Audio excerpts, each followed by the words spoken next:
come and take care of that. And we will give you the translation. And the other one is, hi, I'm Chris.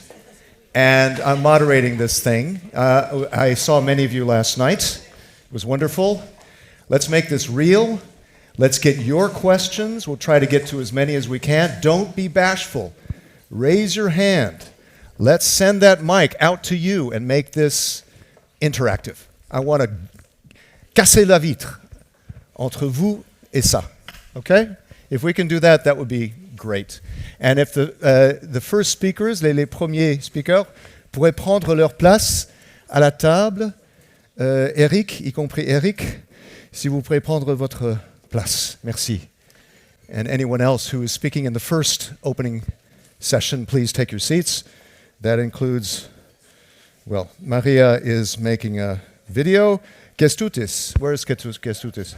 Here you are. If you could sit up there, please. Olivier Poivre d'Arvor, est-ce que vous êtes là? Pas encore. Nasser Kamel. Nasser Kamel. Ah oui, c'est vidéo, c'est vrai. Oui, oui, c'est sur mes notes. D'accord. Et Monsieur le maire vient tout à l'heure? Benoît, il arrive? Pas encore. Le maire ne sera pas avec nous, d'accord, ok. Mais il était là hier soir, on avait de la chance de le voir hier soir, d'accord. Il est avec nous en esprit, c'est sûr. All right. Bon, are there any questions ahead of time? Anyway, let's get involved, feel free. Hein? Il faut participer. Et ça, c'est super d'avoir une situation comme ça, intime, dans un hall universitaire, qu'on peut avoir une sorte d'ambiance universitaire. Ça, ce serait chouette. Vraiment chouette. When I started at UC Berkeley, my Economics 1 class was 800 people. 800 personnes. We had study groups, mais c'était énorme.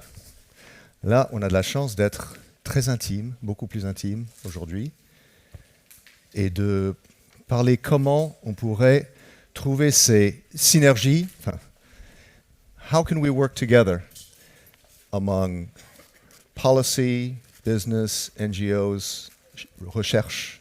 How can we make this happen on a local and regional level?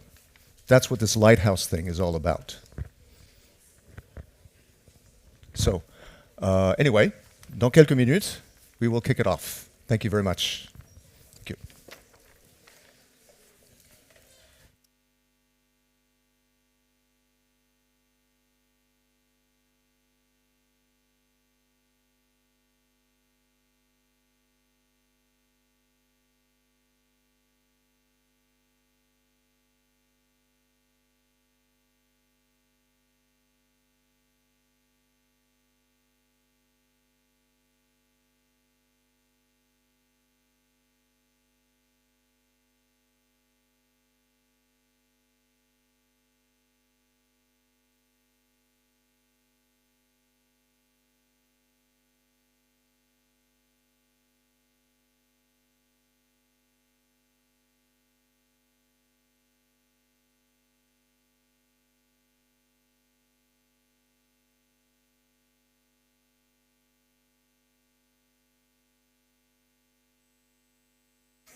All right.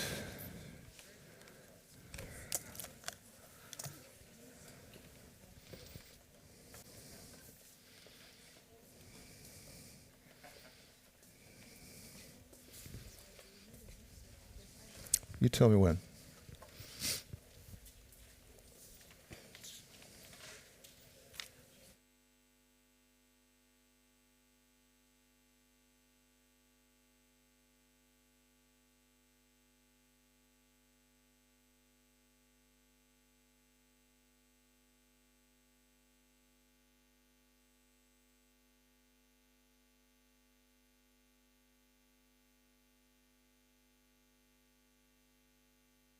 Okay. So, hello everyone. We're going to start this now. I'm doing this in English to start with, but with the speakers in French, je vais parler en français. My name is Chris Burns, and welcome to the EU missions restoring our ocean and waters. This is a part of Mission Ocean, Mission Océan. It's part of the European Commission's effort in this green transition, and this is the aspect of oceans. How do we return the oceans back to what they were decades ago? How can we return it to when my grandpapa Auguste, who was Marseillais, how can we turn it to when he swam here in the Mediterranean? How can we do that? Well, we have to pull together policymakers, researchers, like many of you here in this hall at the University Aix-Marseille. We have to pull together the private sector. We have to pull together people, citizens. How do we do this? And that is what we're going to be talking about today. And that is why these lighthouses that we're setting up, and this one here in the Mediterranean and in other regions, are so important to make this happen on a European and global level. How do we do that? I hosted an event 2 years ago on our Baltic with Commissioner Sinkevicius. And we talked about how parts of the Baltic are actually dying. They are dying. They're asphyxiating. How do we fix that? We can't fix it without all hands on board, all hands on deck, using a maritime expression. So that's what we're talking about today. A bit of housekeeping first, and also to mention that this is brought to you by the European Commission and also Provence-Alpes-Côte d'Azur. And we also thank Eric Berton for this place at the university to be able to speak here in a collegial manner. So what's in store? That's me. Interpretation. For those of you online as well, and we hope that many of you are online here and watching, you can see soit en français or in English. We have the interpreters hard at work to do that, right? Those are your channels.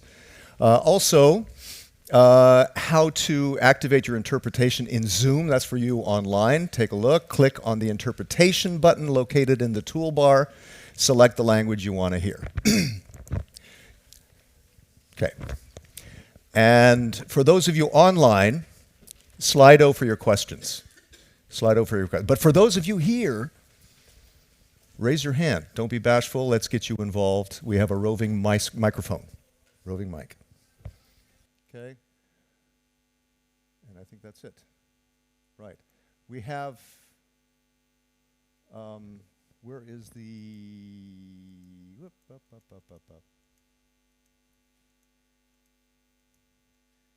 Do we not have the program? Can somebody cue up the program for today? What we're doing? Can you give me the program? We're going to have several sessions anyway, and we're talking to different kinds of people pulling together that idea of research, policymaking, business, NGOs, because we all have to be together on this, right? All right.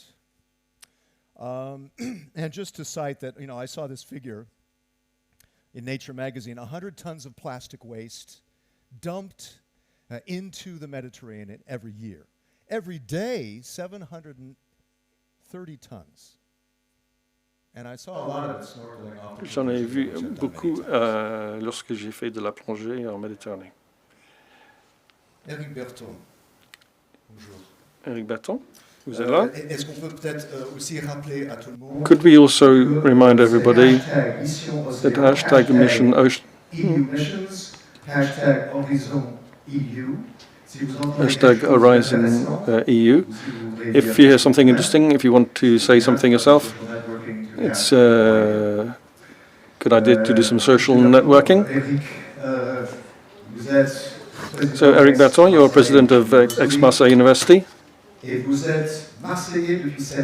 you've been living in Marseille for 7 years. You were born in Nice. I think you've swum in the Mediterranean. You must have seen that before the sea was in a better state than what it is now. Yes, absolutely.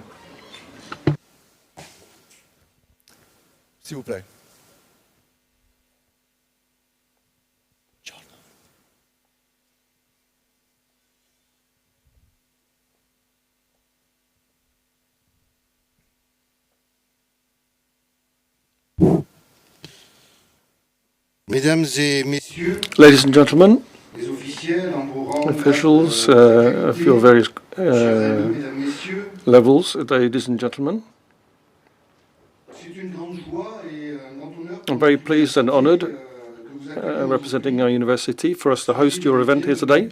So we'd like to wish you a warm welcome to Aix-Marseille University. Aix-Marseille University is completely committed, together with everybody who is working to build a brighter future for our planet.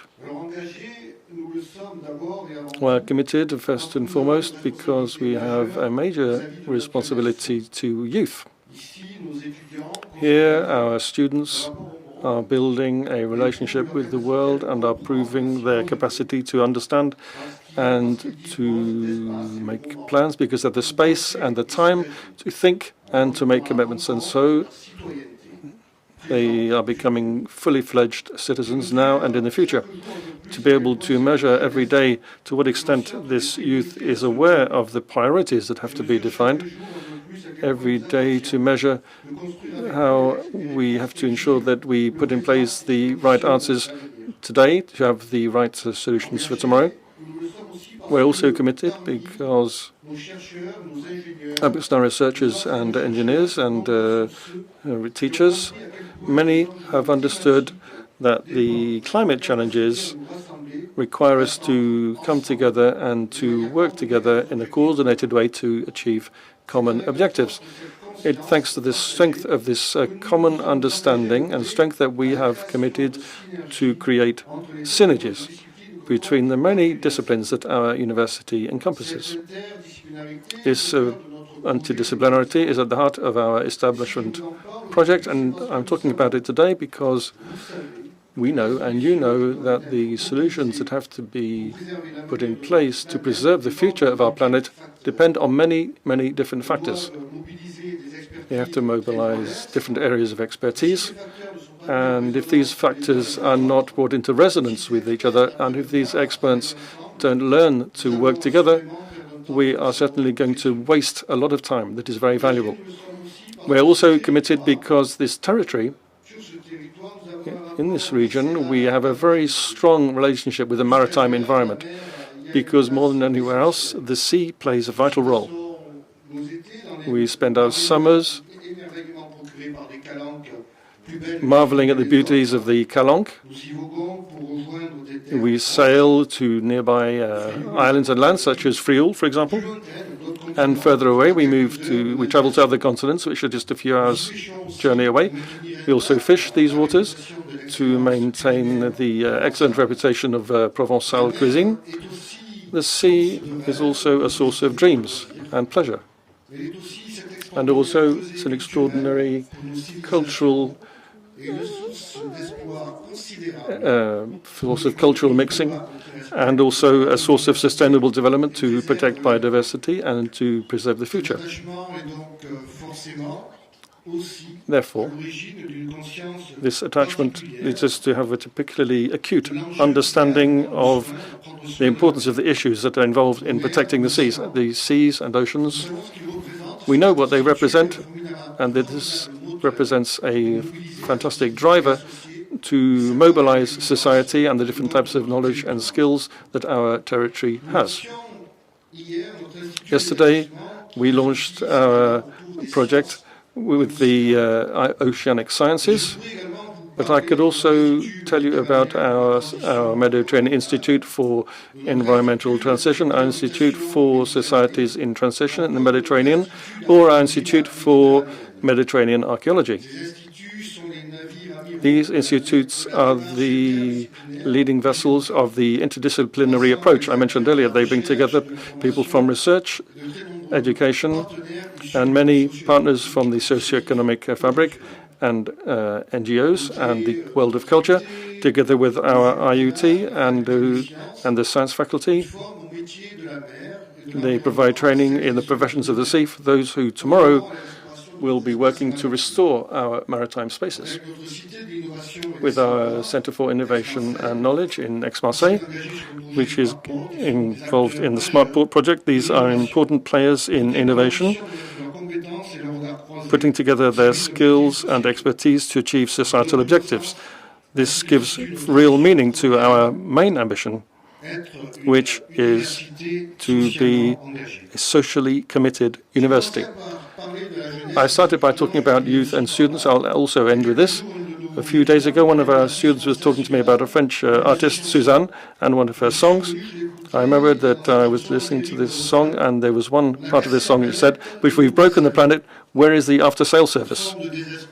This kind of despair is something we must not give into.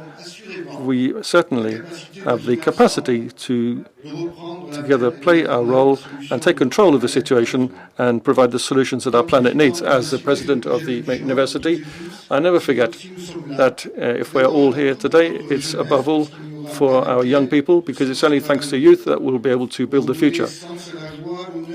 To meaning, to the sense of joy that I mentioned at the beginning, it's at times like this that our efforts and commitments really take on their full meaning. And for those of you who are committed together, we'll be able to go further. Thank you once more to everybody for choosing our region for this extremely important initiative. Thank you.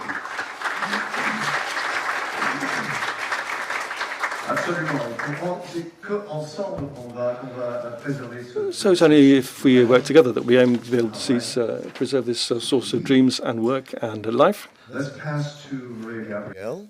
I know her well, Commissioner for Innovation, Research, Culture, Education, and Youth. And she would like to have been here, but she could not make it. So we have a video message from Maria. Please. Dear young people and students, dear research and innovation community, dear government authorities, to all European citizens, I'm happy to address you in a series of events in different places of Europe to launch a new mission. A mission that calls each one of us to restore our ocean and waters by 2030. By doing it, we'll protect the health of our planet and of our populations. We don't have to talk much now. We realize that our water, seas and oceans are in a very scarce resource. We need action. Clean waters mean climate neutrality. Biodiversity brings equilibrium to our natural ecosystems. They induce a new circular blue economy that goes hand in hand with sustainability. And the time to act is now. Our collective actions should be based on scientific knowledge to protect, restore ecosystems and biodiversity, eliminate pollution, and most importantly, prevent it. I'm keen to hearing your views and expectations, to hear your voices on how you want that research and innovation contribute to a sustainable, healthy ocean. Europe is surrounded by many seas and the ocean and has rivers and lakes that need our attention. Our research and innovation program will support actions through mission lighthouses, covering the Mediterranean Sea, the Baltic and North Sea, the Danube River, and the Atlantic Arctic Basin.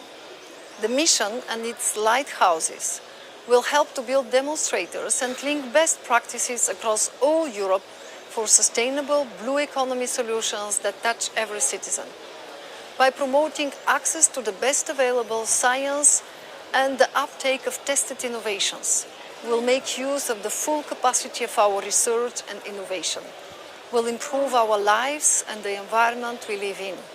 Let's talk numbers for a moment. The European Commission provides strategic and financial support of around 500 million euros for the mission and its lighthouses. We cannot do this alone. We need to join forces at regional, national, European and international level. We count that this investment will be complemented by investments in your regions and countries. I strongly encourage you to accelerate the transformation of your region to be more sustainable and develop more resilient economies. We need researchers, businesses, and we need education to connect better to our society. We want to support member states in providing learners with the knowledge they need to make of this, our planet, a better place. From local to global, from young to old. Remember, 2022 is the European Year of Youth. You have the power to change things. This is also a year for our young generations to paint the ocean of its natural colors. With Plastic Pirates Go Europe, you can engage to depollute rivers and seas. It is just one of many examples. Bring your ideas. You are the builders of that bluer future. Please do make the most of this unique opportunity to share your opinions and take actions to make our ocean, our waters, healthier. Don't let anyone stop you. Act, be engaged, and help Europe engaging more people in this new mission. Welcome on board. I count on you. Thank you very much. Maria, thank you very much. Yes, you have the power. You have the power. It's time to take action. Together. Kestutis Sadauskas, Deputy Director General DG Mare, European Commission. We were together last night. You're manager of the EU, this EU mission, Restore Our Ocean and Waters by 2030. It was quite inspiring last night to hear, and some of you were there last night making those speeches and talks among youth and holding up those torches. Thank you so much for doing that. And the beginning here with this lighthouse of the Mediterranean. That must have been very inspiring for you last night, wasn't it, Kestutis?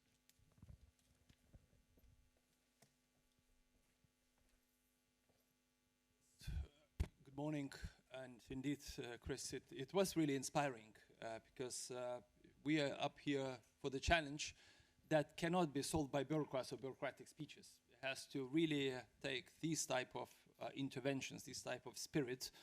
As Commissioner Gabriel has said, the action is now an action by everybody, not by just a single part of the society, but really everybody that has to be here to do things and to change things. And I'm indeed privileged, honored, I would say, humbled to be the mission manager of this very special mission, but a very difficult one if we want to move things here. And that's why I would like to first start by thanking, in fact, and welcoming the hosts of being really enthusiastic about this. First of all, is Université Aix-Marseille, la région sur Provence-Alpes-Côte d'Azur, la ville de Marseille, ainsi que le pôle mer Méditerranée. All these institutions, all our public authorities, they engage, and this is really great, and we have really more of them coming, hopefully. But very inspiring from last night to celebrate the start of it and to really do it in style that only Europeans can do it in such a beautiful and meaningful surroundings. And I'd like to thank every one of you also for being here because, again, it's that gamut of the people that we need in order to take it forward. In fact, one other thing, and I think, Chris, you mentioned yesterday, our very privileged trip to this Kos, the cave. It's now open to the wider public, and I really encourage people to visit it. What struck me is really the very end of the exposition there. That struck me too. Yes, where indeed it's the emulation of the animals that are extinct, in fact, since long time, and also there is a figure of a Homo sapiens, in fact, a female one, and the curator of that exhibition said the idea was to tell and to show that a human is really one of the animals there, or at least used to be, even though it was already leaving the footprints, or rather handprints, on the wall there. And it turns out to be that this is the most dangerous species of the animals, unfortunately, which didn't know really how to live a sustainable life. We thought that we were the only sentient animals and the smartest ones. Turns out to be not really like that. Just recently science clearly showed that even octopus is a sentient animal, and we have to really pay respect to that part of the nature. But most importantly, and this is I think what we need to realize is that we have been living unsustainable lifestyles to the extent that we have put ourselves in major danger as a species there. And let me quote one of the American comedians, George Carlin, who used to say that in one of his performances that planet will be here, but we will be gone. And that's fine, planet can survive without us. By the way, I'm quoting the American comedian because he had Irish roots, you know, and just like my colleague John Bell, who is a colleague to manage this mission, indeed, this is what it takes, a bit of critical, humorous self-realization that we have endangered ourselves and we have to change this behavior. And that's why this mission is meant to restore what we have damaged, the mess that we have created. And we are in danger of leaving to the next generations, and we simply cannot do this because it's immoral, it's stupid, it's unsustainable, it cannot be like that. The mission is meant to reverse this trend. And as Commissioner Gabriel said, the time to act is now, and to take care of this precious resource. Ocean is big, our rivers are long, the object is huge, but that's why the challenge is absolutely big, and it takes everybody to take it forward. And our well-being and our lifelines really depend on that. With this mission to restore our oceans and waters, we want to achieve healthy marine and freshwater ecosystems through research and innovation, through citizen engagement, through investment. The mission has already taken off, and it has a structure around 3 objectives so that we really focus on it. And it will build on 4 lighthouses also that we focus on the basins which have their own specificities, but they also connect to each other. The lighthouses will be research and innovation project portfolios, which will act as hubs to develop and test transformative solutions in a very specific area. For example, to protect and restore ecosystems and biodiversity, we'll try to first do it in Arctic coast and in Danube and Black Sea basin. Not to say that it's not important in the other lighthouses, but let's let the lighthouses to focus on that one there. To reduce blue economy and emissions and enhance circularity, we'll push the Baltic and the North Sea. And, of course, most notably, reduce pollution that will come from the Mediterranean. We hope that the solution, the smart solutions that others can replicate will come from Mediterranean. The mission will also be built on cross-basin cooperation. The basins will have to talk to each other. For example, through establishing blue parks, which will cross more than just one basin. And they will conserve our blue natural capital. Lighthouses will also be complemented by 2 enabling horizontal activities. One of them is digital ocean and waters knowledge system through what we call the digital twin ocean. The idea is really to replicate in silica the real life of the ocean. As much as the ocean is mysterious and is unknown, I think we can do this. I think we can do this in order to facilitate modeling, to facilitate testing it on screen rather than testing and failing in real life. So that's what it's meant to be. And also, second enabler is the broad public mobilization and engagement with a focus on youth. And again, as Commissioner Gabriel stressed, this year is the European Year of Youth. So let's focus on what our youngsters, with their enthusiasm, with their non-conservative thinking, can really do, because they clearly feel the responsibility and they really want to do things. The mission work programs provide good opportunities to researchers, to regional and local authorities, to businesses, to NGOs, to citizens, to just about anybody to join forces and to develop these solutions. And of course, we have to make sure that no one is left behind. And that's why we have embedded in the concept, in this mission, the concept of associated regions. And those are the regions that will share and enhance the benefits from the innovative solutions and activities that will be developed in specific lighthouses. So meaning that whatever is being developed in a lighthouse will be available for the replication, for the execution in the other parts of Europe. And we're talking not only about oceans, we also talk about all our rivers which flow into the oceans. That's very, very important to remember. So our main goal is really to join the forces to restore and protect ocean and the waters, and again, we have to do it together. We are ready to launch a mission charter, and that will happen in a couple of weeks in Lisbon. But here in Marseille, I think we can have a bit of a foretaste of what's coming. This is a charter that is called to invite the pledges by everybody, by people like yourselves, to tell and to show what you can do and what you're ready to do in order to achieve the objectives of the mission. And we really want to start high, we really want to start dynamic to make sure that the pledges that will flow, they will be meaningful, but they will also mobilize and motivate yourselves as well. And rest assured that Commission will definitely support you in this endeavor. So this conference is really, really a first important step. I'm very happy that we're here. And I really hope that the light of the torches that are lit in Mediterranean will be kept alight and will travel to other lighthouses and will be lit until we achieve this mission. I'm pretty sure it's going to be a success. Thank you very much.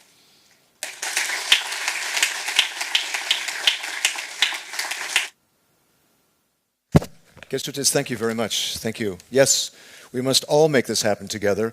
Quel est l'engagement de la France dans cette époque? What's the commitment of France in this effort? Olivier Poivre d'Avaux, Special Envoy of the French presidency, President of the Republic for the Oceans, Mr. Poivre d'Avaux.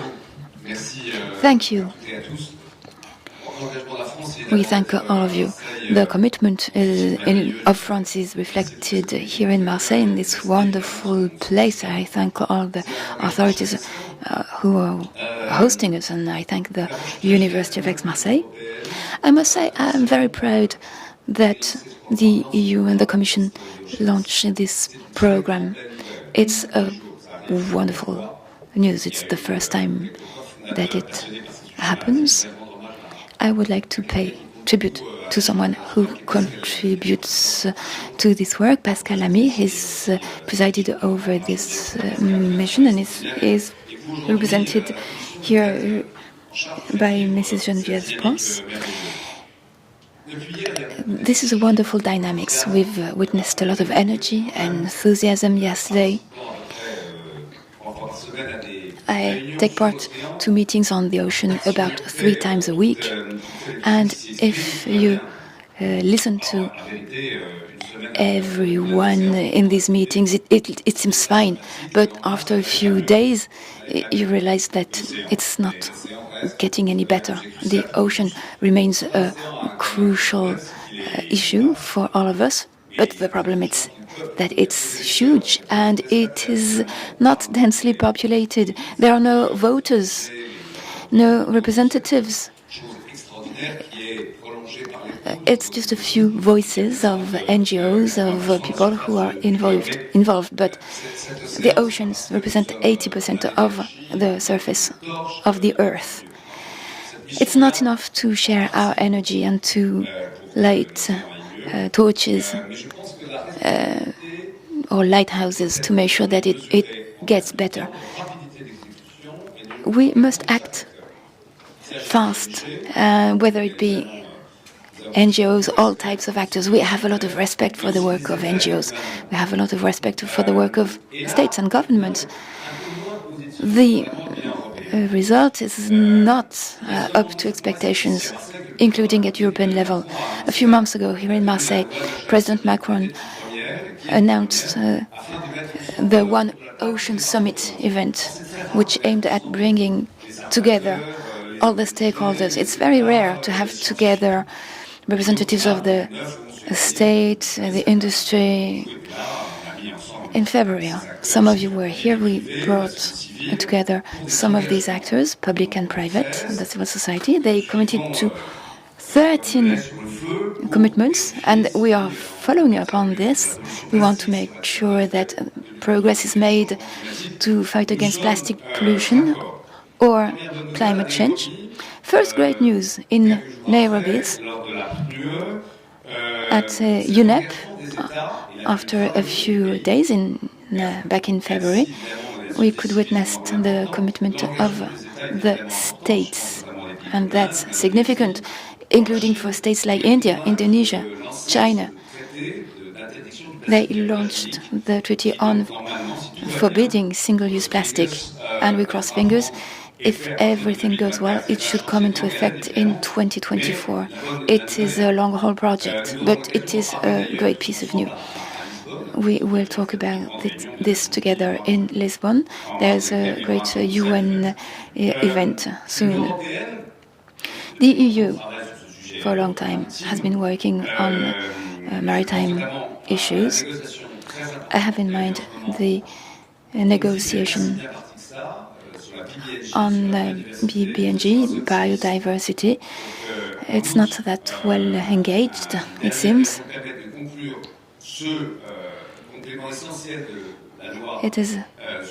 There's an essential aspect of the law on the right of the sea, but the fifth round of talks will be difficult, and it will be difficult for some countries to join this coalition, which has been led forward by the EU, and I thank all the European commissaries who got involved. I also thank Margaret van der Leyen and Charles Michel, who brought their support to this project, and including the financial support of the Commission on a number of projects. And I thank the head of IFRAMER for being here.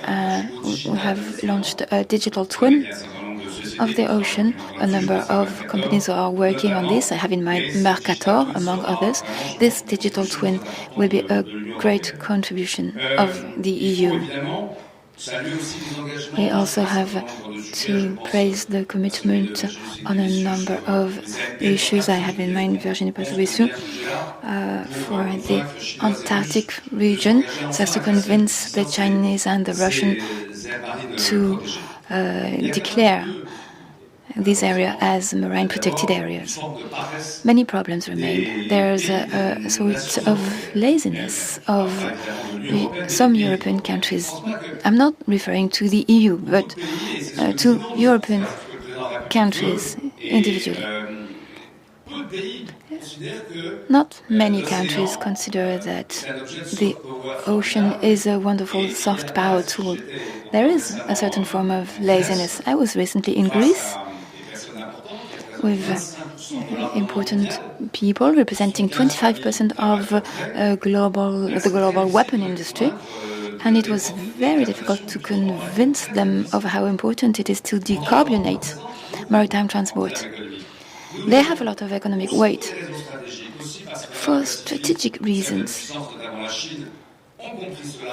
some great powers have understood this and are becoming the great maritime actor. China will become the first maritime power in the world soon. If you allow me, I would like to finish. If you allow me.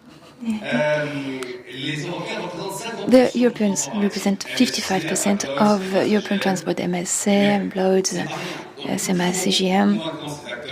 It is a lot. If we convince them, we can move forward on the path of decarbonation. But we must proceed step by step. There's a specific difficulty in the Mediterranean. Very often we refer to the Mediterranean of the North, which is powerful, which has means and ambitions. But the Mediterranean has two rims, and I thank the representative of Tunisia for being with us today. This Mediterranean of the South is less well off, and I hope that this program, Restore the Ocean, will bring about some form of equity. There are some forums every day on the north of the Mediterranean, but I would like to thank Bizat for organizing the next forum in Tunisia soon to rebalance things. I have some great news to share with you. The President of the Republic will be in Lisbon on the 30th of June for the conclusion of the Conference of Lisbon, and will present the candidacy of France to organize the next UN conference on oceans in 2025. And if we are chosen with Costa Rica, our partner, we hope that 25 will be for the ocean the equivalent of what we did in Paris in 2015 for the climate. Perhaps it will be in Marseille or elsewhere, but we want to promote some agreements on the ocean so as to bring together all the actors and stakeholders and to make of our oceans a place of sharing peace and experience. Thank you, Olivier Papadaro. That was very well delivered, very rapid. We have a little time ahead. We have 7 years ahead to reach our objectives. We'll have to be sharp and act at many levels, including at the local and regional levels. We will hear now Mathieu Kamal, General Secretary of the Union for the Mediterranean. He would have loved to be with us today, but he couldn't make it, so we will exchange with him through our screen. We have a video. Dear delegates, dear colleagues, it's a great pleasure to take the floor today, although I cannot be physically present with you in Marseille. Our ocean and waters by 2030 and its Mediterranean Lighthouse take their first steps from theory to practice and implementation. The Mediterranean Sea, which represents only 0.7% of the world ocean surface, is one of the richest in the world in terms of biological diversity. But it is not only warming up 20% faster than any other inhabited area, but it is also one of the main hotspots of marine pollution, affecting a great number of maritime species. I will not go over the alarming data and the already sadly visible consequences of global warming in the Mediterranean, nor over the phenomenon of overfishing and mass unsustainable tourism, or the issue of plastic pollution. But I have to say also that I'm glad that all these issues are at the heart of the EU mission to restore our oceans and waters by 2030. The mission aims to prevent and eliminate pollution by, for example, reducing plastic litter at sea, nutrient losses, and the use of chemical pesticides by 50%. And will also contribute to make the blue economy climate neutral and also circular, with hopefully net zero maritime emissions. However, there is a clear common thread, that of necessary collective concerted action at all levels. I was really very encouraged by the momentum created early March in a workshop that took place here at the headquarters of the UFM in Barcelona on the subject of working together towards a Mediterranean lighthouse for the mission to restore our ocean and waters, during which we explored the results of the BlueMed pilot initiative on a healthy plastic-free Mediterranean and the rich landscape of initiatives and programs aimed at tackling pollution in the Mediterranean, truly showing all of us how the convergence of efforts is essential to deliver results. Another example, which is the initiative labeled and supported by the EU-funded UFM, which is Plastic Busters, which is a technical assistance project, which is now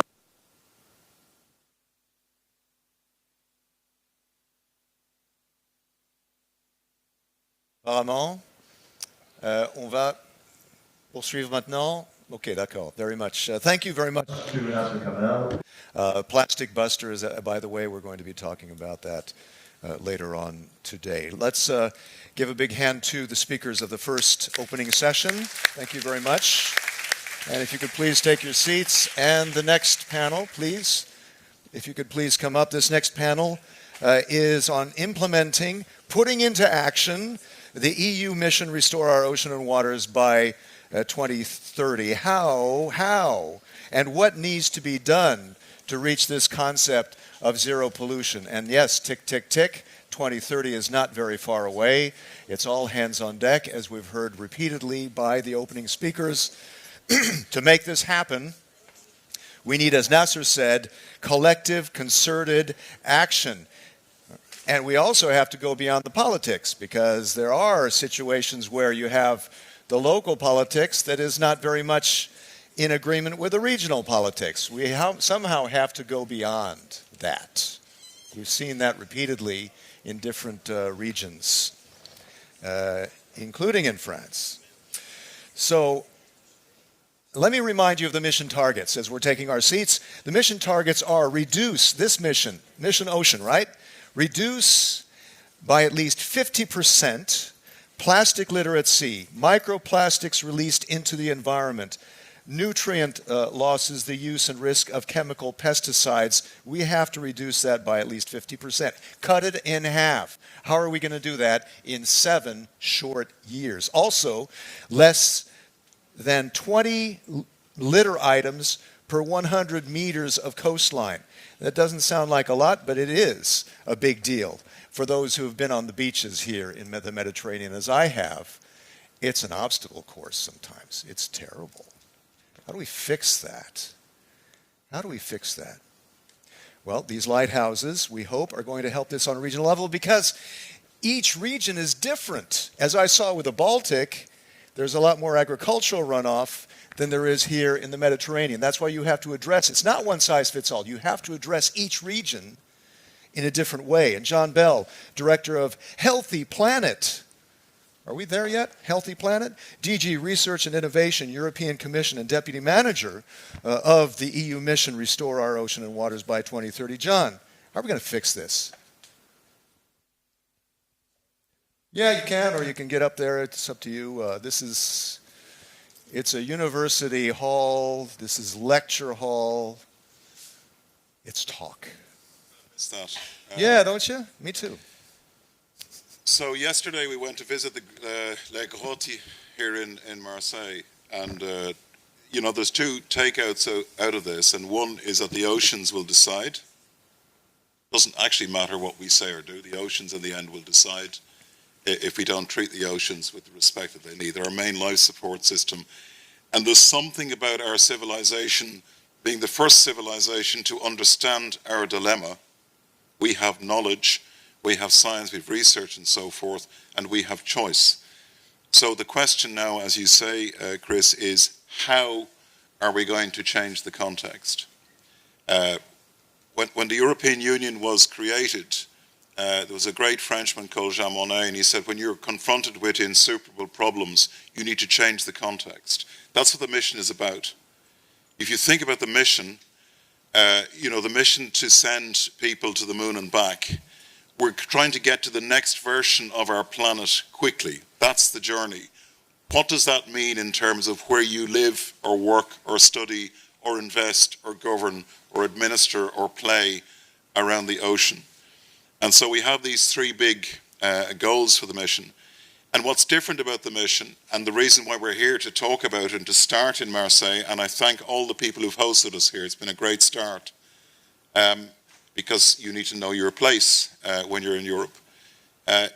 What is different about the mission is that we need to, number 1, have impact. It's about fixing it. It's not about talking about it. It's not about feeling about it. It's not about researching about it or investing about it. It's about fixing it fast. And it's about, so the research and the innovation community who are here, those of you who, for example, are in the Sustainable Blue Economy Partnership, wherever you are as young researchers, you're working wherever you are as investors or as the minister or whatever, we're convening all of the activity that is there to address in the Mediterranean 3 very specific goals, which are there in law. The European Union's main purpose now, its next mission, is to make peace with nature. We call it the Green Deal.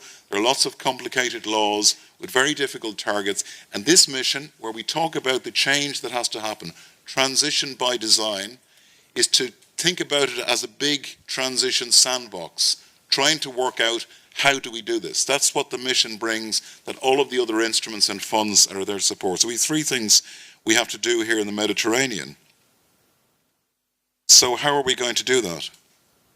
So that's the mission, is the answer to the how question. The research and innovation input is the input to the mission. It's not the mission. The mission is the impact, the inspiration, so the mobilization of different actors, people who bring a lot. I mean, having the Minister of Research here from Italy is hugely supportive. So the mobilization of the states who are already active in many ways, of the people like the mayor who are here, the regions here, the actors, of course the citizens. But in the Med, it's about these three things that we need to get done. We need to reduce at least half the plastic litter in the Med by 2030.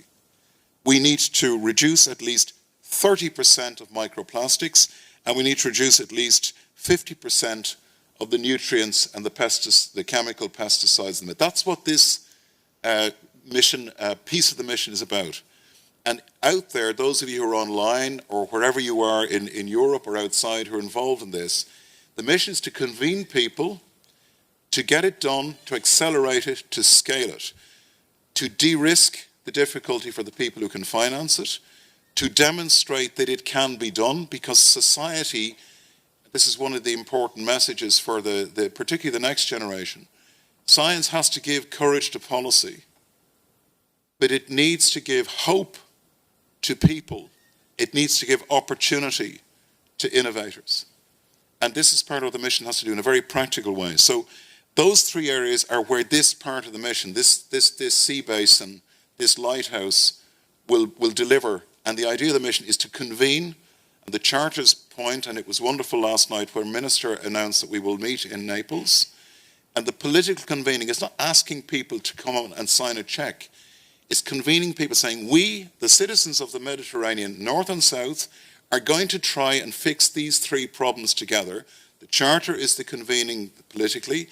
Behind the Charter, by the end of the year, each sea basin will have a very clear, short roadmap where the pledges from the different actors, where there already is so much activity going on, will be put, and we will make available the research programs, the EU funds, all of the different programs. You have MFAF and LIFE and Indici and EIB, and there's a whole wall of programs. We'll get that organised. The lighthouses are there to get the knowledge and the organisation to meet the commitments. So the missions are very different to anything else, and they're mainly about impact. I was delighted when Olivier Pauvre-Darvaux announced that France, which has given inspirational leadership in putting the main life support system that we have at the centre of the European Union's identity, which is what France did in Brest, is to say that we're going to be coming back in 2025 to contribute as a part of the world that has the knowledge and the science and the means to help other parts of the world. And I'm sure we'll be ready for 2025. So to stop, Chris,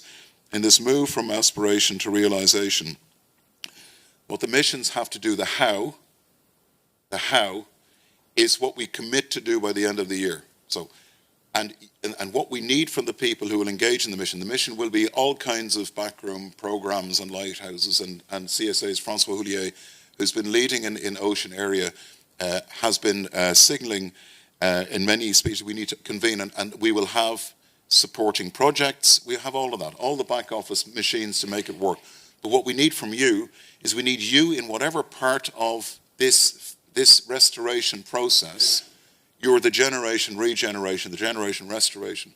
What can you bring to answering that question? You might have an innovation, you might have a group, you might be a national program, you might be part of a partnership, you might be in a bank, you might be in a philanthropic organization, you might be a city, you could be a university, a research organization. Around for this Mediterranean, north and south, these three targets, what do we need to bring, and the enabling conditions. So what is needed, for example, in the southern Mediterranean? Inclusion is the other word. What do our partners, our equal partners in this dilemma, need from this mission also? So that's where we're at. You campaign in poetry, but you govern in prose. It's time to start prose and action and move these things forward, and we can fix this. Otherwise, I suggest you go and look at the grotto and start looking about future accommodation. Thanks, Chris. John, thank you so much. Thank you. And you made it under time. Bravo. Thank you. I like that idea of transition sandbox. That's really great. And I only have 15 minutes left and 4 speakers, so let's see what we can do with that. En principe, right? Tatiana. Tatiana Henma, coordinator of UN Environment Program, Mediterranean Action Plan, UNEP map in the alphabet soup category. The Barcelona Convention is very, very important as part of that, about sea trash, right? Trying to control that, especially plastic. How can UNEP contribute to this this ocean mission and vice versa? Please, if you want, or you can talk here. It's up to you. It's up to you. Okay. Okay. So obviously, in this session, I'm going to have to miss your questions, but let's try to do this in the next session. Okay, yeah. please. Good morning, everyone. Thank you very much for the invitation. What I would like to say is that UNEP Barcelona Convention is a very important factor that, in my view, it will contribute a lot in having the mission also very successful. We just came from meeting of the contracting parties. We have, for your information, because there are young students here and from university, Barcelona Convention has been approved by the Mediterranean countries and the parliament of those countries 40 years ago. It was born as a convention to protect Mediterranean Sea against pollution, but it expanded its scope in addressing biodiversity, integrated approaches, integrated coastal zone management. So it's the only regulatory framework for the entire Mediterranean region where all contracting parties are the Mediterranean countries. So we do have a regional law in the Mediterranean addressing the protection and the development of the coastal region of the Mediterranean. Now, with regard to the pollution, we just, as I said, came from the meeting of the contracting parties, and even the convention is 40 years old. The contracting parties, they do consider update and taking new commitment. And in terms of pollution, we just came with an approval of establishing Mediterranean SOx emission control area, and I just came from London when the process is ongoing, and hopefully we are going to have the adoption in December this year, and it's a very, very important in terms of commitment of the region to combat pollution in the Mediterranean. There is a new commitment, law, legislation, regional legislation for the contracting parties to the Barcelona Convention to combat pollution from wastewater treatment plant until now, 2020-30. The plastic pollution, we have where the Mediterranean was the first region in the world, they took a commitment to combat plastic pollution and marine litter in a regulatory way, which means that not a programmatic way, but having a law for the region. So we are very grateful to the global negotiations that are coming on developing a convention on plastic pollution, but in Mediterranean we already have one. I'm saying this because this creates a lot of sustainability for the implementation of the mission. So the mission, having based by all the countries having a very good regulatory framework, will guarantee the sustainability. So not action will be taken during the mission, but this means that it will continue in the future. Okay, for the translation. So what I would say that what the Barcelona Convention would guarantee sustainability of the impact of the mission.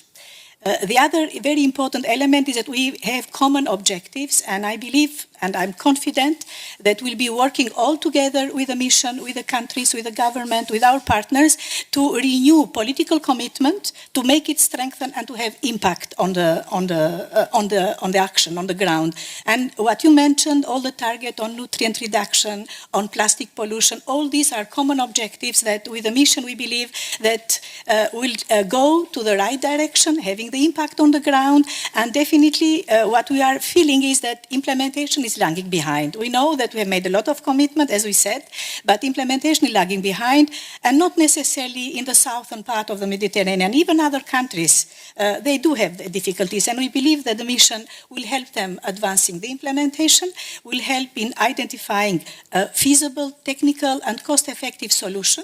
Why not integrated solution that would not lead only in addressing pollution in an isolated manner, but also addressing pollution in an integrated way? And why not to consider also the climate change as well, which I believe that there is a lot of room for us to see how we can further take into consideration in the measures and in solutions that we implement in the region to also consider climate change, because there is a lot of need for know-how in this aspect as well. So what I'm trying to say is UNEP Barcelona Convention is that we are very enthusiastic when we heard about this very important. It will open definitely new perspectives and modalities, and we are very much in contributing and working together for their implementation. And definitely an important aspect for us is to make sure that whatever solutions are being implemented, the southern Mediterranean countries and the Adriatic countries, Albania, Montenegro, Bosnia-Herzegovina, are fully involved, and they benefit from the sharing of knowledge and benefit from this this program as well, because Mediterranean solidarity is something that is very important, and we cannot make it if we are not together around the table and having the necessary action. So this is what I wanted to say, Chris. So you told me a story, and there are plenty of stories in the Mediterranean. I give you only one. We have 17 countries in Mediterranean now that have prohibited the use of the single-use plastic bags, and it's already a lot. So this is very important, and I believe that the mission will make us even going even further to take other and to implement other important measures for the region. Thank you. Tatiana, thank you so much. Tatiana Hema. Very important to have the support of the United Nations behind this effort. What's also important is to have the support of the European Parliament in this, et c'est pour ça qu'on veut parler maintenant avec Catherine. That's why we're going to listen to Catherine Chaban now. Catherine, Vous êtes avec nous? you are with us, Catherine? Ah, voilà, vous êtes là. Parce que vous étiez sur un bateau. I think you were on a boat recently. Well, luckily you're with us now from your office, and personally you're very connected to the sea. That's why you have a very strong commitment, and this idea of the Green Deal needs to have a Blue Deal part as well. Is that right? Absolutely, yes. First of all, thank you, Chris. I'd like to say hello, everybody. I'm very sorry not to be with you aujourd'hui à Marseille, mais je serai avec vous à Lisbonne. in Marseille, but I'll be with you in Lisbon. Effectivement, le Green Deal a besoin d'un Blue Deal définitivement. The Green Deal does need a Et Blue je Deal, pense que la certainly, mission que je and continue the d'appeler mission that I Starfish, continue to cette call mission pour restaurer Starfish, this l'océan, mission les to mers, restore les the rivières, oceans and the rivers doit and the seas, contribuer has to à contribute nourrir ce Blue to Deal. nourish En fait, this Blue Deal. au Parlement européen, qu'est-ce qu'on essaie de faire? What are we trying to do On at the essaie European à la fois Parliament? de travailler We are trying avec tous les to moyens work with the du means député, c'est-à-dire sur of le we have travail as législatif, MPs on the sur le legislative travail non side, législatif, on the non-legislative pour side as arriver, well. parce que en fait notre problématique, je pense Because the que issue, Olivier Poivre d'Arvor l'a bien as dit tout à Olivier l'heure, Poivre d'Arvor said on a earlier, un problème, c'est que is we have on a a, problem. nous, communauté maritime, We, as a la maritime conscience de community, l'importance we des are enjeux, aware of the mais importance on of a these besoin issues, de faire but partager we need cette to be able conscience. to share this Et awareness. quand il s'agit de mettre en œuvre le paquet when we climat, par implement exemple, the eh bien moi climate j'amende les package, for textes example, en intégrant la notion integrate de into the carbone text bleu, the de idea blue of blue carbon. parce que on a un texte, on vient de voter la Because semaine we have a dernière text, we au voted Parlement on it européen un texte last week sur in the European Parliament la captation on par les sols the terrestres capture du carbone, mais of carbon finalement by on soil, pourrait très bien voter but aussi we un could texte sur also la vote on a captation text du for carbone capture par of les carbon écosystèmes marins by côtiers qui marine sont coastal les ecosystems, mangroves, les such as herbiers, mangroves, les zones grass beds, humides Oceanic côtières, grass etc. beds and J'ai beaucoup travaillé wetlands. aussi also sur tous les worked textes relatifs on au texts transport maritime on et qui sont maritime bien transport, intégrés which are avec very des well objectifs très integrated clairs with dans la very mission clear objectives Starfish, for the Starfish et avec objective. l'idée de créer And un the fonds idea océan. Et there is d'ailleurs, je to pense create qu'on a un an travail oceanic croisé fund. à I faire think entre we le travail need législatif to have et la mise cross-fertilization en between œuvre the de la legislative mission. work and the implementation of the mission. Ce fonds océan, puisque This nous oceanic devons fund, revoter sur because we have to vote l'élargissement again on the du extension marché du carbone au of transport the maritime. carbon market Et nous sommes to un certain maritime transport, nombre de députés and a à number avoir of proposé MEPs have que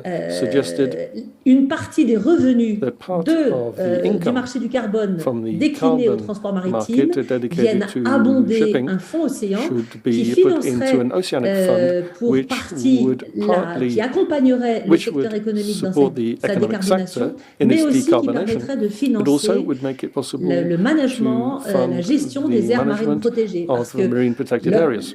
l'Union européenne a cet objectif de The objective of 30% d'aires the marines EU is protégées to en have 2030, 30% of mais comment MPAs va-t-on by les 2030. financer? How are we going C'est to plus fund that? compliqué. This is Et an puis, important question. pour tout vous dire, dans And cet also, agenda formidable in de this wonderful 2022, agenda of eh bien, d'une part, 2022, je vais piloter first of une all, I'm mission, going to be une leading délégation du Parlement a européen delegation from the à European Lisbonne. Parliament to Lisbon. Nous sommes 3 There will be commissions à nous déplacer, la 3 commission commissions, environnement, la the commission Environment pêche et la Commission, commission Fishing développement. Commission and Development Et Commission. puis, j'ai proposé à mes And I collègues, have proposed au to retour de my colleagues Lisbonne, that when de we porter return une from résolution Lisbon, sur la that we should gouvernance suggest européenne a de la resolution mer, on European parce que si governance of the nous seas. voulons accélérer, Because parce if que we nous want to cherchons tous accelerate, des we're all accélérateurs looking for de la accelerators mise en œuvre et du passage à for l'action, implementation and to il faut really take absolument concrete que action. la It's very important gouvernance européenne that de la the mer European s'améliore, governance of the que du sea côté should de la improve Commission, so that nous the ayons Commission une équipe projet, have a de project la même team. manière qu'on en a une pour As le the same climat, il en way faut une as pour we have one for the l'océan, climate, we need to have one for parce que oceans as well, l'océan est finalement because dispatché dans plusieurs oceans portefeuilles du are commissaire. Du managed by côté du different Parlement, commissioners. il faut At aussi the améliorer Parliament, we cette also gouvernance need to européenne de la improve this mer. Et European du côté du governance of the sea, Conseil,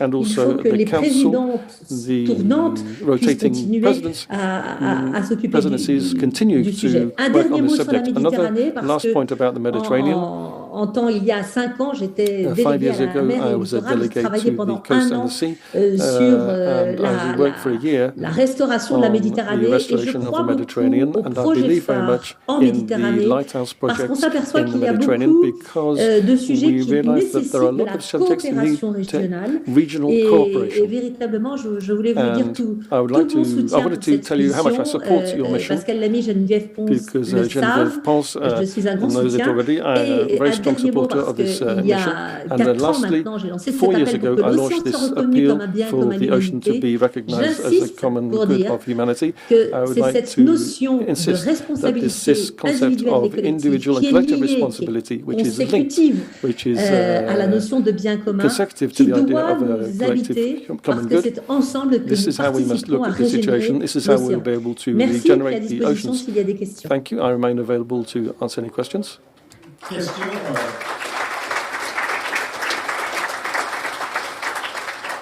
Est-ce que vous arriverez en bateau? Will you be coming by Vous avez boat déjà fait beaucoup de in régates Lisbon? I know you've done a lot of regattas dans votre vie. in your life. Vous arrivez en bateau peut-être? You're a keen sailor. Will you be coming on the boat? We can't hear you. On n'entend pas. Voilà, je remets mon micro. I had muted. Oui. Yes.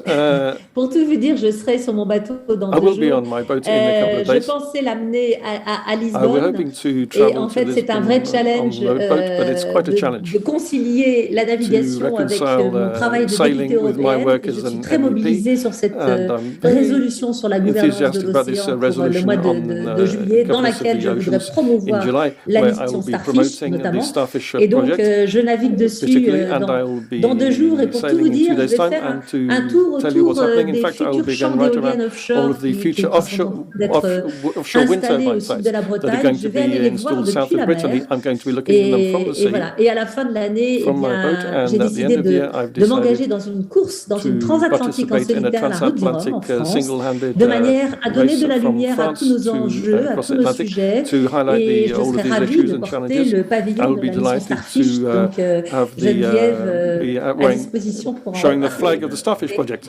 Et- I'm sure Geneviève will be very pleased as well. Thank you very much. Merci à vous. Catherine, thank you very much. We'll À see you soon. bientôt. Et passons, oui. So maintenant, now, à move on Geneviève. to Chaque fois Geneviève. parfait, parce que, Pons, it's a great Geneviève transition because Geneviève Pons of the Institute Europe Jacques Delors, former head of the World Wildlife Fund European Office, chair of the NGO contact group of the Starfish 2030. We were just talking about that. And you used to be a commissioner? No? A member of the cabinet of Jacques Delors Voilà, ah oui, in voilà, charge of exactement. environment. So what do you think about a commissaire de l'océan? Je pense, je vais vous Oui, en répondre. français, Je vais vous répondre. I'll answer in French, yes. Donc, je pense I que think c'est une bonne idée. that it's a good idea. Nous l'avons formulé, nous, We have formulated this idea in our Jacques Delors Institute, which works on the subject. We express this idea in a slightly different way. We believe that it should be done at the level of a vice president of the Commission coordonner to be able to coordinate a lot of different subjects which are linked to the oceans. A bit like Tillerman and the Green Deal. Yes, exactly. We need to have a personality such as Tim Amans of a commissioner for the sea, a Blue Deal commissioner. Yes, a Blue Deal commissioner, perhaps, yes. I think he is that in a way, but I think we need to define this more clearly in terms of institutions to give him authority to coordinate over the different departments of the European Commission, which are important for the sea, for example, such as transport, energy, and also the environment, because it's not just the DG Murray or the DG RTB. The Commission is complicated. So we have to have this coordinating power. If you don't mind, I'll stand at the lectern.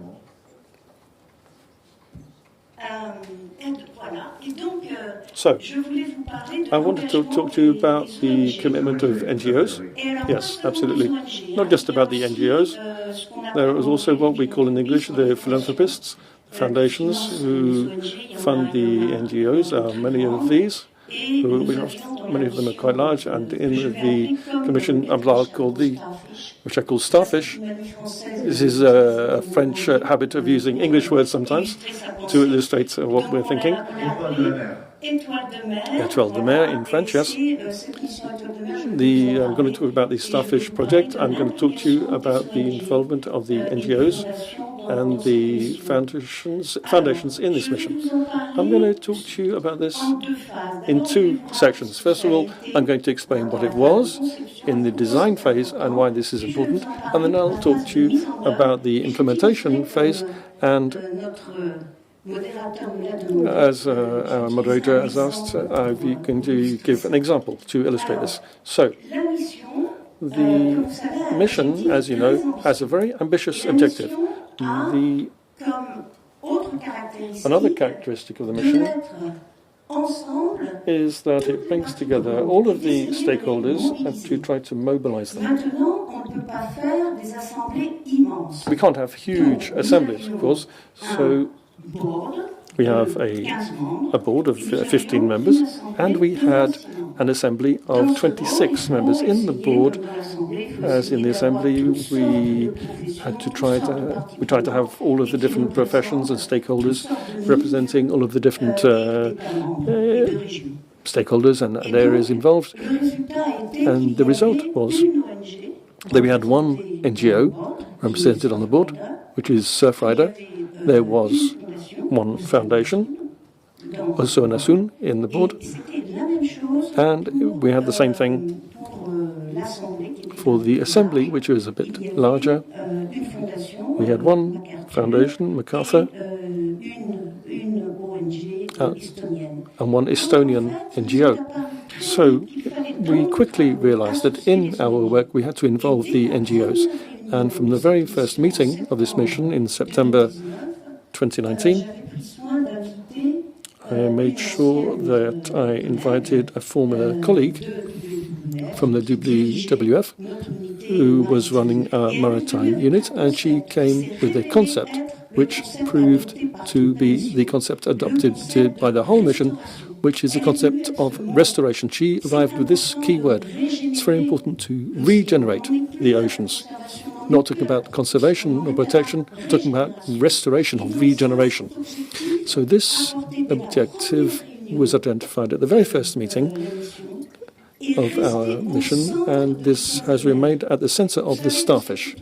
You know that in this starfish, the objective is to restore the oceans by 2030. We won't be able to succeed by 2030. We'll do everything we can. It'll go much further than that, but the Commission's programs are organized in this way. Then you have 5 branches to do this, and it's a universal concept. In this universal concept, the NGOs have also played their role. One of these NGOs, called Seas at Risk, which is in fact a coalition of several NGOs, and they came with this systemic approach. And this was combined with precise objectives in each of the areas. We had all of the materials that enabled us, all of us together in the board and in the assembly, to design this starfish. What do we need to be able to restore the oceans by 2030? We need good governance.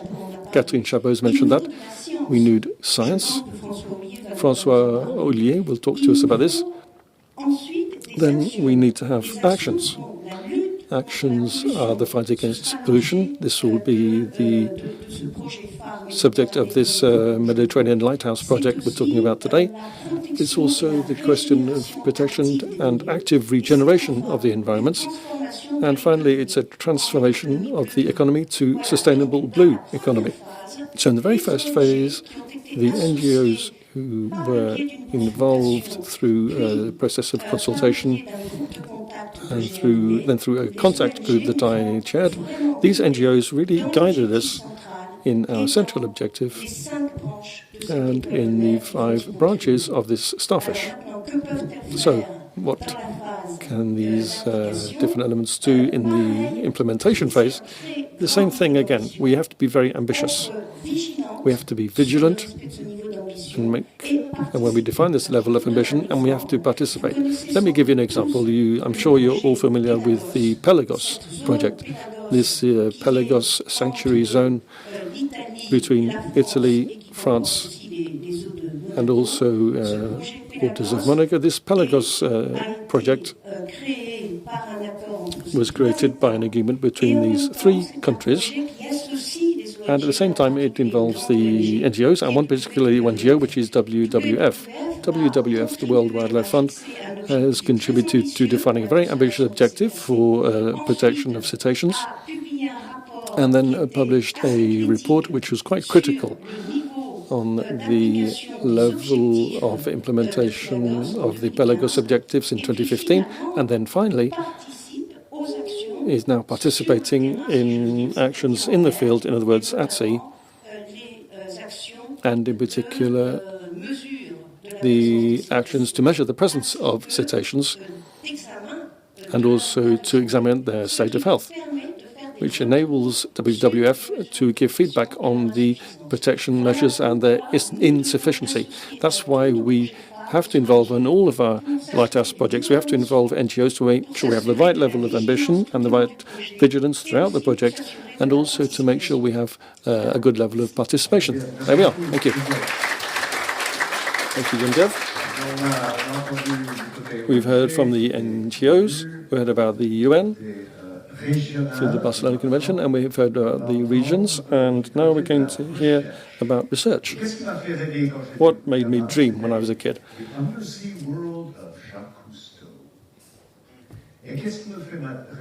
And what makes me dream now? Ifremer.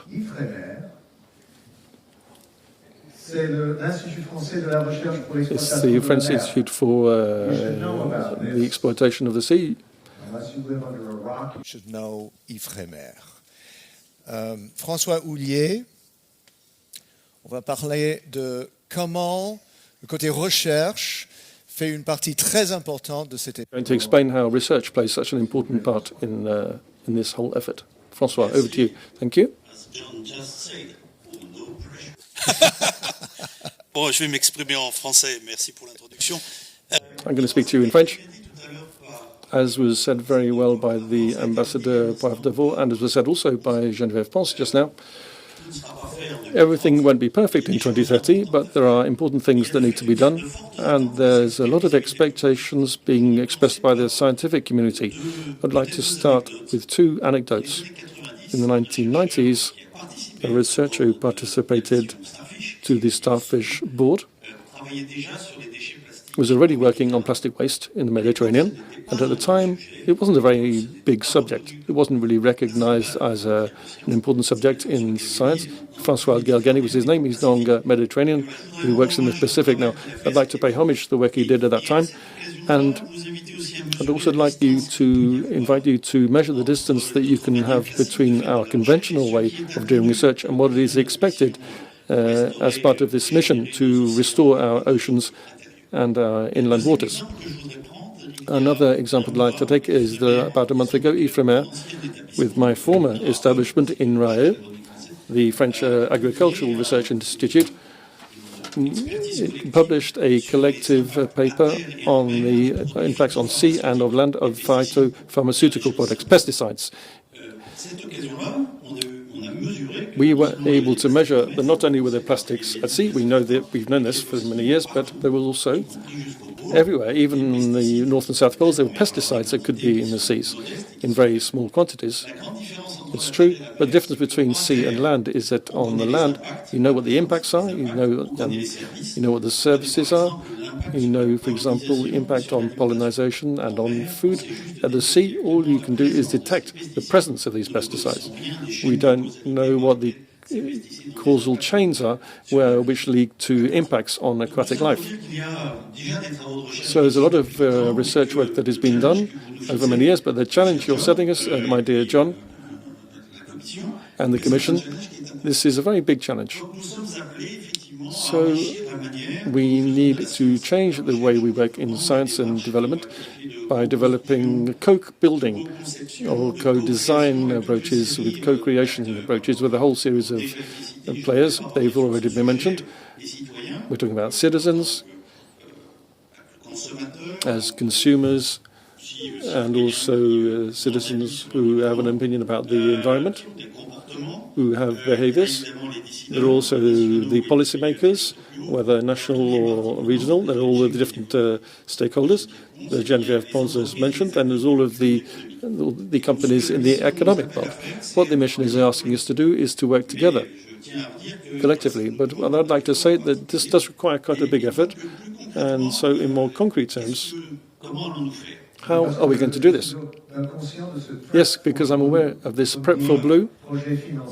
This is the first project funded by the mission, and you're part of this Prep for Blue project. So yes, so how are we going to do this? Starting with the fact that in 30 years we had some things that were done, but they weren't sufficient to achieve this good level of state of health of the oceans, to restore the oceans. First of all, let's say the co-creation approaches are a subject of research in themselves. What is Prep for Blue going to do? This is a colleague by my colleague who is here. This is the first project funded by the Restore Our Oceans and Waters mission. It's already begun, yes. It began on the 1st of June, and the idea of the Prep for Blue project is to collate best practice and the good ways of working together between these different stakeholders and players that I mentioned earlier, so that then, in the different projects, in the different lighthouses, here in the Mediterranean and also elsewhere, and in the different projects where there will be co-building and co-actions between scientists and also other stakeholders and citizens and companies, the different tools and methods can be effectively shared and made available. Let me give you one or two more concrete examples that could benefit from this kind of co-creation. Ici, on est en Méditerranée. Here in the Mediterranean, well, I listened to what the General Director of DG Mare said about pollution. How are we going to do to reduce pollution? Eric Berton, the president of this university, who was here this morning, has some colleagues, Eric Charret is in the room, who have presented a project aiming at reducing pollution reaching the sea. This project is in the hands of companies, water agencies, local authorities, so as to reduce the quantities of plastic, for instance, that reach the sea. Scientists will be involved in developing scientific solutions. So this is the example of a specific project which is a co-construction, and if it works in the Mediterranean, it should work elsewhere too. A second example, as Olivier Poivre d'Arvor mentioned, there's the Ocean Twin. It's about collecting all the data, models, algorithms, and using this super tool to fight pollution, because it will help us to understand how pollution spreads from the land into the ocean and how it spreads in the ocean as well. Having such tools, we will be able to identify where we can best act. So it's a great tool to not directly fight plastic pollution, but monitor plastic pollution in order to identify the best place to intervene. Thirdly, it's not about the Mediterranean lighthouse, but about the Atlantic lighthouse. At IFREMER, we have launched a project for ecological restoration of lagunas in Thau, near Montpellier, for instance. Some research in ecology was made, and with the support of local authorities, we've been able to manage emissaries and to restore the systems. It took about 30 years. So, as you rightly said, we will not be ready by 2030, but it works. We have several of these projects so as to restore the ecosystems in the harbor, for instance. My colleagues who work in the Mediterranean have such projects, undergoing projects. It takes a lot of effort on the part of scientists, and there's a lot of pressure because we have to keep producing new scientific results, but at the same time, we've got to work differently and with different actors. Thank you. Thank you very much, François. We will change now to the next session, so if you could please make the switch to the next session 2, which is towards the Mediterranean Lighthouse.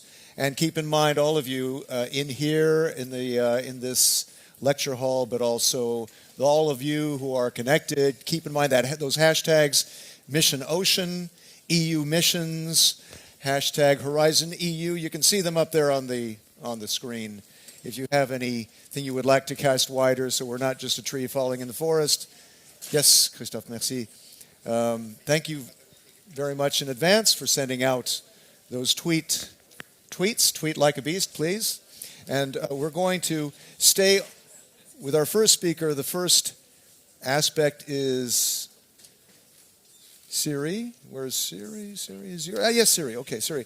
You're going to speak first. So, yes, if you would like to go up to the podium.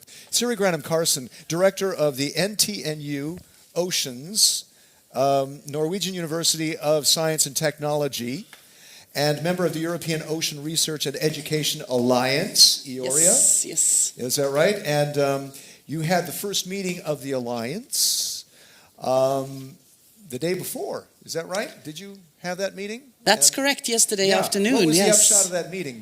Give me an elevator pitch. Of course. Yeah, sure.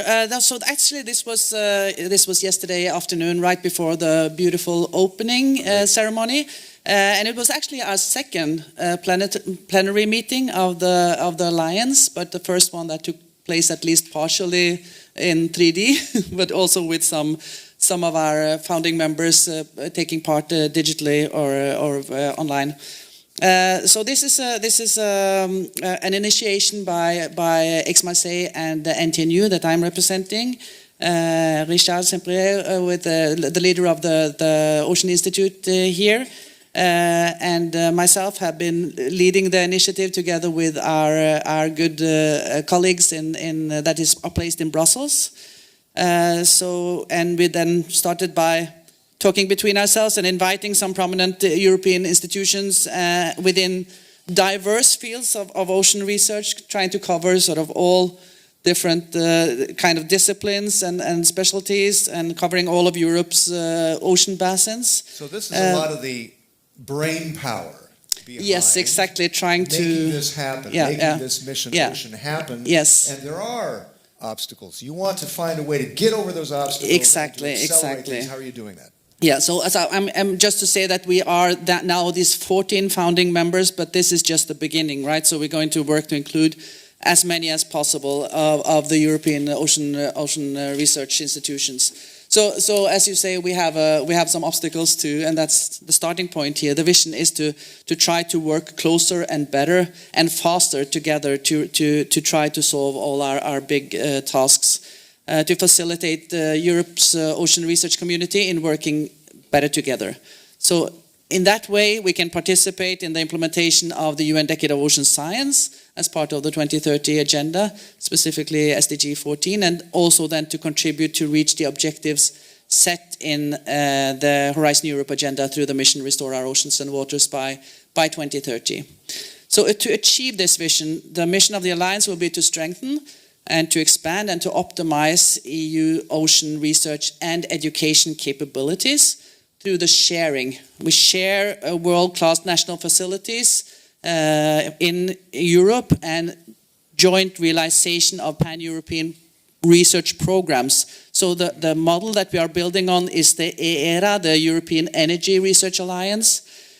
So we're trying to sort of level the playing field and get more people included and do more with less. Is that faster. Through an online research portal or something? How are you doing that physically? Well, both, I think. Yeah. We need to do some legwork, run between us, talk, but of course a lot of this, since Europe stretches and it's covering all these different basins, we'll need to have a very well-functioning also online facilities. Yeah.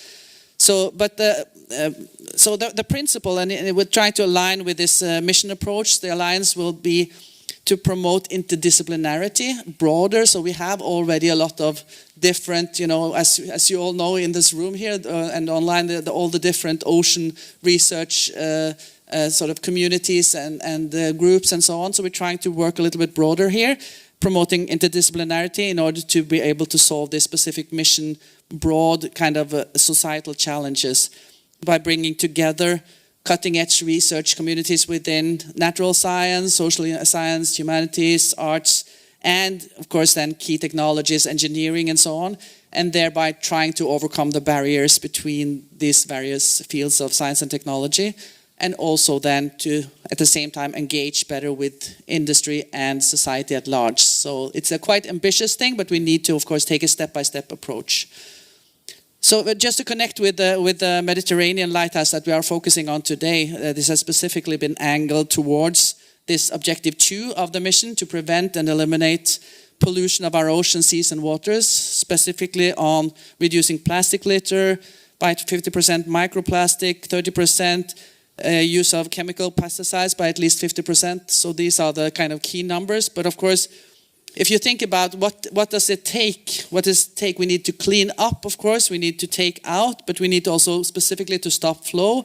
And we have to do all this at the same time. We have to change our behavior, we have to change consumer behavior, we have to get people engaged, we have to teach the new generation, we have to renew our governance structures, policy making and so on.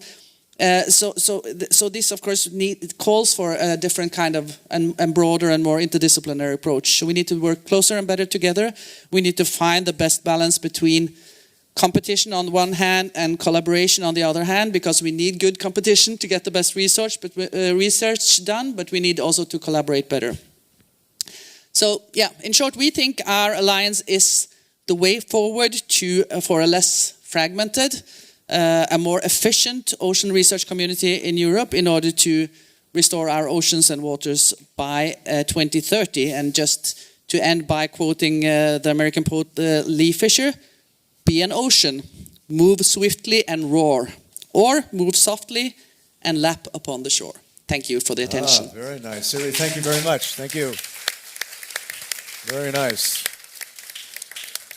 It's not like Theodore Roosevelt, who said, "Speak softly and carry a big stick," right? That we want to, and maybe carry a big carrot. That's what we're going to talk about with Christophe a little bit later. Isabelle Poitou, director of the Association of Mer-Terre from Provence-Alpes-Côte d'Azur region. We're not supposed to say PACA, but I guess a lot of people say that, n'est-ce pas? En tout cas, vous allez parler de Mer-Terre. You are going to speak about Mer-Terre and its main project, Zero Plastic Project. Thank you very much. We thank the European Commission and the EU mission for inviting us to present today what our association is doing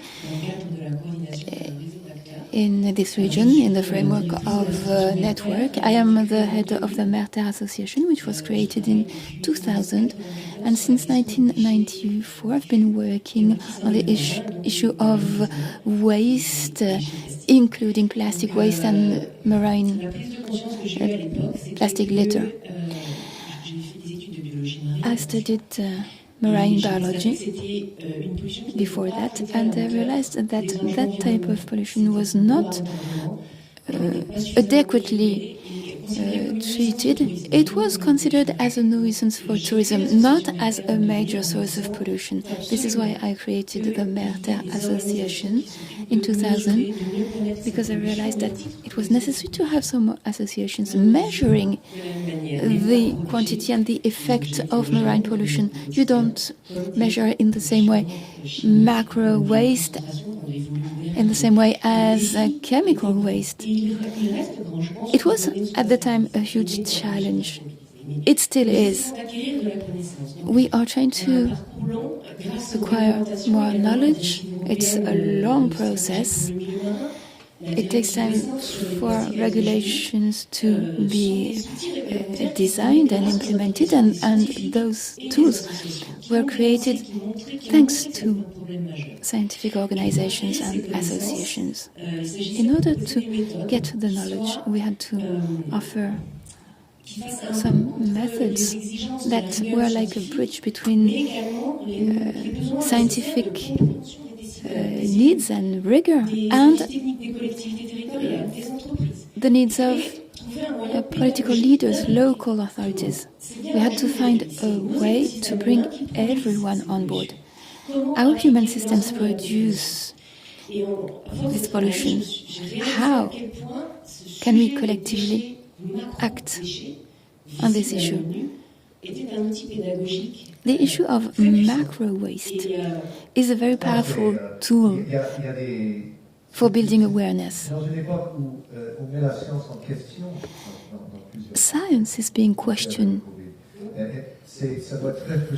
for various reasons, including COVID, so it must be hard for you to convey this message to the public and to politicians as well.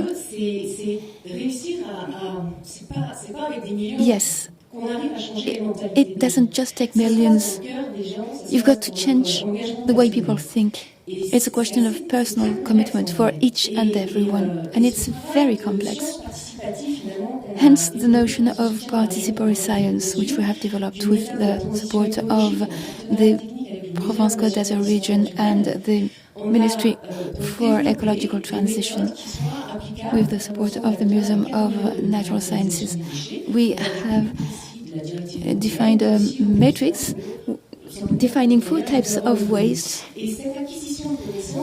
and we try to promote some knowledge and to analyze the data that we have. We use the driving force states impact model. We analyze the data and we try to identify the various pressures at stake in the environment. We also focus on the wider picture, taking into account the economy, the industry, the materials used. We use quantitative data, and it gives the picture of our behaviors as a society. We could also bring on board archaeologists, ethnologists. We are focusing on the signs of human activities on nature. We have organized a cleaning campaign every year. Many friends here in the room take part to those cleaning campaigns. Many of us are committed on the ground, but we also have the power to change our daily lives because we are working with citizens as well as with the local authorities, the industry, the economy. We are a very powerful network. And we have a first-hand knowledge of our territories. We use quantitative data. We have created a platform called Remed Zero Plastic at the regional level, and we work with a national platform as well. It reflects the global picture. At any time, you can measure the level of pollution in your street, in the yard, in a garden, in a field, anywhere in the country. and people can see the data for themselves.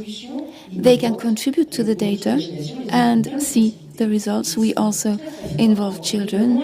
They're also creative. They suggest concrete solutions, and they can measure the efficacy of their actions. I think we have a very strong potential. I see a high potential in this participatory system. Micro waste becomes micro waste and nano waste. If we want to stop this pattern, we really must focus on our urban ecosystems. We must take care, we must bring awareness of key actors on our human ecosystems. Thank you. It is a time bomb. We have to act now. You've been fighting for this for 20 years. You want to reinforce political decision-making and individual decisions. You referred to small rivers. We will speak with Eric Orsena. Great rivers. And Eric, vous êtes avec nous. Oui, je suis avec vous. Très Je bien. suis je suis tristement pas avec vous. Parce Yes, que unfortunately, j'étais à I'm Marseille not la semaine dernière pour physically naviguer. present. I Je vous en was dirai in un mot, Marseille pour une raison très last précise. week Et demain, to sail. je serai à but I Bruxelles, have au to leave Berlaymont, tomorrow. I will pour be parler de l'unité de la vie, vous voyez. in Garabon to Exactement. talk about Marseille as well. Eric, you will speak about the Tara Ocean Plaster. Fight plastic pollution. Ça, c'est Exactement. du niveau. Ce qui nous a... oui. And Nous avons créé various cette local association il y a 6 ans Yes, we have created avec la an Compagnie nationale du Rhône pour 3 raisons. ago D'abord with the parce National que Rhone très vite on Company. se rend compte qu'il y a une unité, Because on we sait maintenant realized that l'unité de la santé, One Health, mais on s'aperçoit qu'il y a aussi une there's unité des seaux, unity in et health, que eau the douce, One Health concept, eau but salée, there's also même combat. Et unity donc cette unité-là in the nous way semble we absolument clé, handle première chose. water. Deuxième chose, j'entends, depuis que je participe And à ever since cette I take rencontre, place to j'entends this meeting, au fond these meetings, la I nécessité de savoir. hear that C'est incroyable que we need to know. ces milieux, ces Knowledge matières que is sont la mer, essential. l'océan, à qui nous devons la vie, We nous les owe connaissons life si mal. to Et alors j'ai entendu our tout oceans, ce qui but vient we d'être dit, know them notamment so avec little. François, I le listened patron du carefully Frémer, to et puis madame what qui m'a all of you précédé, said, c'est including que François, il faut encore aller plus loin. C'est CEO of incroyable Frémer, de voir que nous connaissons mieux des planètes this is, extrêmement lointaines que la nôtre. Poitou as well. Et j'adore cette idée de science I participative. love Comment est-ce the qu'on peut concept avoir une of science qui ne soit pas science. participative? How Et alors, could ce qu'on science voit, bien be sûr, anything et ça, else c'est but grâce à l'action de la Fondation Tara, mais d'autres, mais la Fondation Tara a fait un travail absolument formidable pour aller prélever, et j'ai participé à ces campagnes de prélèvement, pour aller prélever des microplastiques un peu partout, aux embouchures. À l'embouchure, vous voyez bien que c'est la santé commune entre la santé des fleuves et la santé de l'océan, et en moyenne, c'est quand même plus de 260 000 mini-particules par kilomètre carré. Donc ça, on ne le savait pas avant. Et alors, savoir, c'est bien, avoir cette conception de l'unité, c'est pas mal, mais en même temps, c'est l'action. Et quelle est la bonne échelle? Alors, j'ai entendu cette dame qui représentait, qui était en lien avec la région, et c'est absolument clé parce que si on a une vision trop globale, on ne peut pas agir, on comprend, mais on ne peut pas agir. Donc, quelle est la bonne échelle territoriale pour agir? Et moi, je salue notre ambassadeur parce que c'est des questions absolument clés d'hydrodiplomatie. C'est à la hauteur des bassins qu'on peut agir. Et dans le bassin, il y a évidemment le débouché sur la mer. Alors, je voudrais finir parce qu'il y a tellement de choses qui vont être dites encore et que nous avons déjà beaucoup appris. 3 convictions. La première conviction, bien sûr, il faut alerter, nous le faisons tous. Et alerter, c'est en même temps l'agir. Et agir, on voit avec la charte que nous avons lancée avec les municipalités pour qu'elles s'engagent à ne pas rejeter des plastiques dans les océans. Donc alerter, agir, très bien. La deuxième, c'est émerveiller. Quand je vois que des gens sont prêts à aller sur ce caillou ridicule qui s'appelle Mars, au lieu de défendre la mer, je Some deviens people fou. want to go on Et la to terre, Mars je deviens and they fou. don't want to Donc protect the Earth. émerveiller. It makes me Émerveiller, crazy. raconter sans arrêt. We've got Émerveiller, ça veut to dire tell the aussi story of the participer. Earth. Et pourquoi It's a wonderful j'étais à story. Marseille la semaine We dernière, must actively c'est que participate j'ai in this. navigué I avec was in Marseille l'UCPA, last week because avec I des sailed jeunes with Marseillais UCPA, the qui association. non seulement n'avaient jamais We navigué, sailed with mais young n'étaient people from jamais Marseille descendus who au bord de la had mer. Et never une très sailed grande and partie des never jeunes qui habitent Marseille, dans les quartiers les moins favorisés, to ne savent pas the nager. beach. Alors c'est absolument pas Many possible. young people in Comment Marseille voulez-vous défendre don't un live bien by the shore and commun they s'il cannot est even réservé swim? à tous How les can you gens qui sont suffisamment protect the riches common goods pour if habiter it's only le long reserved du littoral? for the rich? Voilà ce que je voulais vous dire pour l'instant, parce que Who have the je luxury to, sais que je suis extrêmement take bavard. advantage of Donc the si coast. je ne me tais pas I know, moi-même, I'm very talkative, je so suis là I've got pour to force myself to quelques années, stop. en tant Otherwise, I will qu'immortel. never, ever stop. Eric, merci beaucoup. Merci. Thank you very much, Rick. S'il vous plaît. Get crazy and get active. Yeah. It's important. C'est très important. Eric, merci beaucoup. Il faut malheureusement que je passe à Christophe Avelan, Director Pôle Mer Méditerranée. Christophe, on a déjeuné ensemble ce matin. On a parlé. We have had breakfast together this morning, and you said to me that you would refer to some collaborative projects. You have 500 collaborative projects, ongoing projects. Yes.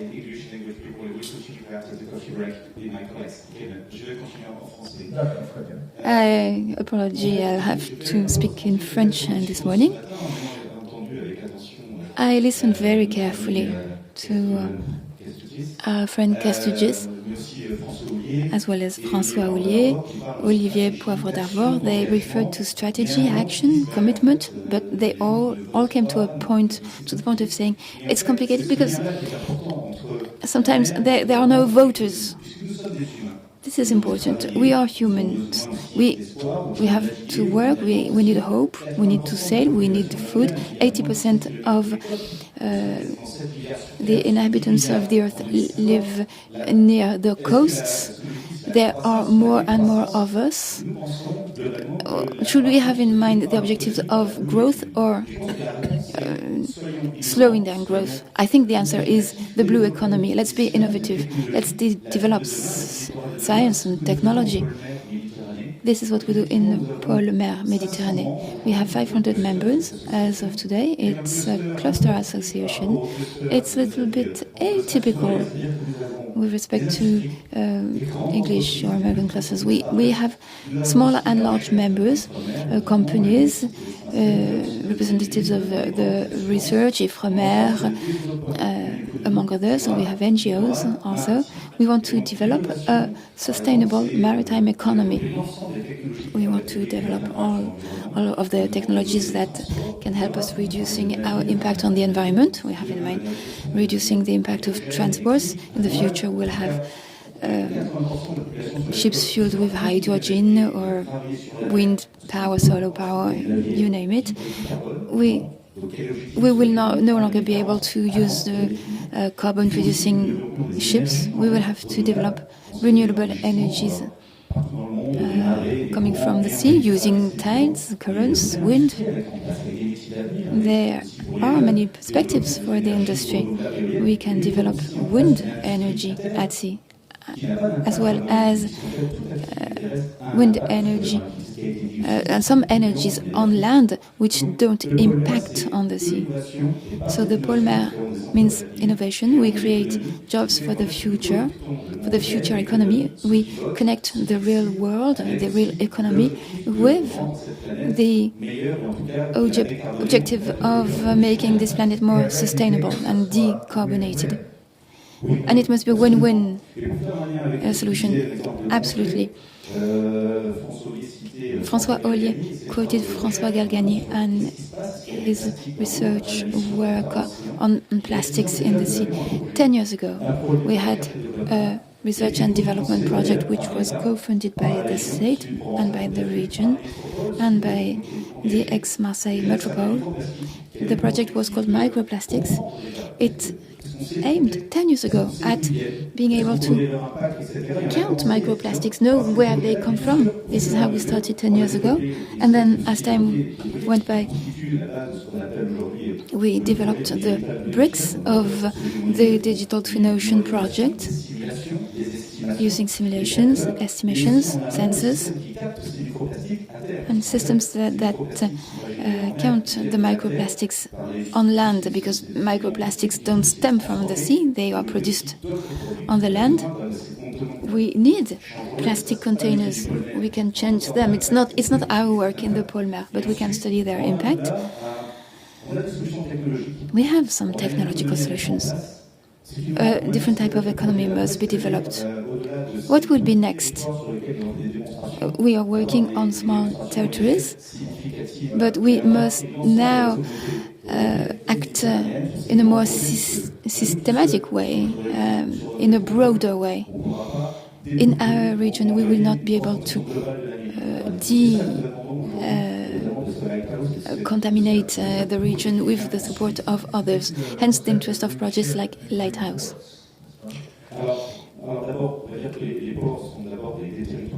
Harbors are industrial territories. We can see this firsthand in Marseille. Harbor industry is necessary. It means job, but we will have to develop other types of industries on plastic regeneration, for instance, or identifying alternative solutions. Some people work on algae. We may use algae to produce some types of bioplastics in the future, which would be totally recyclable. We may have green harbors with non-polluting activities. We will produce green yards, green ships, zero-carbon ships, which will be used for human activities. The pressure is huge, but we must reduce our impact so as to grant a future for the planet. Thank you. Thank you for giving us some hope. And we can't do this without the public, without people, without citizens. And we need to raise awareness, prise de conscience. And that's what we're talking about with Bukem Belen. Bukem, you are the youth ambassador from Turkey. You live on the coast, Mersin, right?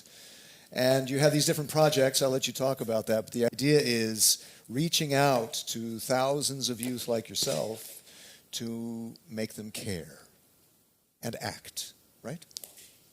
Yes, first of all, thank you for inviting me and giving me the opportunity to speak today. I'm Bukem. I'm an oceanographer and I'm a climate ambassador from Turkey. It's a country surrounded by seas, and I grew up around the seas. I was always amazed by the blue waters, and I wanted to discover more. But as I discovered more, I was surprised how little we knew about the oceans and how much they've been neglected for years. That's why I'm doing my PhD right now on the physics of oceans in relation with the atmosphere and climate processes. And I'm a recent resident of the Mediterranean coast, the city of Mersin, and I can already witness the changes going on in the Mediterranean every day. Of course, there's the impact of climate change, but there's also high human pressures such as overfishing, acidification, and most importantly, pollution. My institute, the Middle East Technical University Institute of Marine Sciences, has been working for healthy and sustainable oceans since 1975, and it conducts research to prevent and eliminate deoxygenation, pollution, and other stressors on the marine ecosystems, not only on the Mediterranean, but also in all of the Turkish seas. For example, last year, the sea snot problem arose in the Sea of Marmara, and our institute carried out research expeditions and shared the findings with the decision makers that were used in the action plans. And eventually the problem was resolved. But also in the Black Sea, we're coordinating 2 EU projects, the Black Sea Connect and Bridge, to fight pollution and to protect the Black Sea. We also have Mediterranean projects, like the Clean Mediterranean Project, which is carried out together with the metropolitan municipalities in the Mediterranean coast. And we're working together to, again, eliminate pollution in the Eastern Mediterranean. In our institute, we also carry out numerous plastic projects to see the current situation of our coasts and to produce solutions. And we have a lot of science fairs and exhibitions for students and the general public from all ages to share our research and to raise awareness on the ocean and plastic-free seas. As a climate ambassador, I'm also working with decision makers in our country to reach the goal of net zero emissions by the year 2053. And we're helping prepare the long-term action plan. But we're also carrying out studies to raise awareness in the public and among the youth about the climate crisis. And I would just like to say that, well, we must never forget that we as humans are not alone on this planet, and we should be in harmony with nature, understanding that nature is a force beyond our control. And I want to be able to show my children the world that I got to see and experience when I was a child. And in order to accomplish such wishes and make the world sustainable, we have to take action today with a systematic approach for the restoration, protection, and preservation of the ocean. And this Mission Ocean is a big part of this approach, and I'm excited to be here. Bukem, thank you very much. Thank you. I might note that you were named ambassador after Turkey signed the Paris Climate Accords, right? So yes. this is actually, the fact you're here shows the commitment of the Turkish government.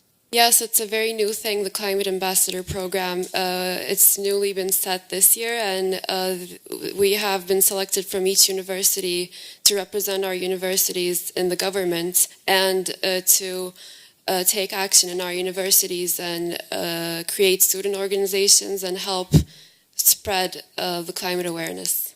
Yeah, and you're also there's been an issue in the Sea of Marmara with a mucilage problem, right? And that. Yes. What are you doing, or what do you know about the efforts there to deal with that? The problem arose last year, and our institute helped resolve the problem by making numerous research expeditions there. Very good. Yeah, so they helped with the action plan there. Great. Thank you so much, Bukem. Thank you. Merci. Alessandra Sensi, please, Head of Sector of Environment and Blue Economy at the Union for the Mediterranean.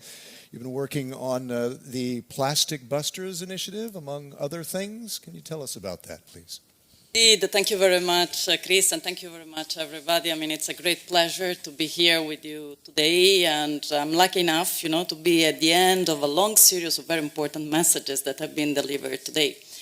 As you know, the Union for the Mediterranean is made of 42 Euro-Mediterranean countries, which on equal footing do take the common decision and do converge around, let's say, a joint agenda. What we can testify over the past years is that this common agenda has enormously expanded, and indeed the blue economy and all the related, let's say, environmental issues around it have become actually at the center of the Mediterranean dossier. So I'd like actually to refer to the fact that this is, of course, a political definition of the Euro-Mediterranean region. All the countries are part of it, those that are indeed bordering the Mediterranean Sea, but also those that are not necessarily bordering the Mediterranean Sea, but do have a stake, actually, in the Mediterranean region. So I'd like actually to refer to some important UFM ministerial. We work at 3 different levels, the ministerial declaration, working groups, which of course translate the political decision into, let's say, strategic decision and actions, and then the project level, and that will also reach, the stage of plastic busters. First of all, I'd like to mention that already in 2014, before the SDGs were defined, actually the first UFM ministerial declaration on environment and climate change indeed brought together environment and climate change, both at the level of adaptation and mitigation, which was not done before. This was indeed a decision of the 42 countries. I'd like also to mention that the year after, the countries decided actually to go for another ministerial on blue economy. Actually, at the time we were not talking of blue economy. It was the Mediterranean countries together that decided actually to move from the concept of integrated maritime policy to blue economy for all the reasons that the colleague of Paul, the director actually of Paul Delamer mentioned. Let's say that last year, in 2021, the countries decided actually to renew their political mandate towards these challenges. And the mission is being launched in a very strategic moment, so between this important decision and the upcoming one, which is related to the first UFM Ministerial on Research and Innovation, taking place on the 27th of June. Chris, you told me to be concrete, and I want to be concrete indeed. So we are talking of solution, and we are talking of, the way forward. I mean, we are lucky enough of having worked on all these over the past years. Our close relation with the mission relates already to all the work done with BlueMed. We had very strong collaboration, of course, over the past year, so we have a solid basis to build on. But actually, to renew this mandate and also to build the momentum towards the mission, in March, we decided actually to bring together three very important communities. Indeed, the research community, the blue economy community, and the environment and climate change community. For operational reasons, which is also what the other colleagues said before, we need to keep it split, but what is very important is to make of these communities just a critical mass to move towards the objectives of the mission itself, so that each can contribute, countries and stakeholders, so partners from NGOs to academia to private sector and so on, according to their mandate, capacity and resources, human and financial resources. So on that occasion, actually, we have been recalling all what has been done. So we have indeed a very solid basis to move towards the solution and the targets that have been said before. This, of course, will join and twin also the efforts that we've done on our side with the Greener Med agenda and with, let's say, the Blue Economy Roadmap, which are very concrete piece of actions that are taking place. Again, it's a convergence of all the regional activities around this common agenda. Plastic busters, Chris. Now, somebody else mentioned plastic busters. I think, we have been supporting plastic busters when it didn't have a financing. It was just the idea of a project, and we moved from a project to an initiative. So the UFM has been supporting plastic busters from the beginning, technically and financially, to the point that the idea of this important project, which indeed tackles microplastic monitoring and mitigation action at all levels, I'm sorry, I will need a bit more time,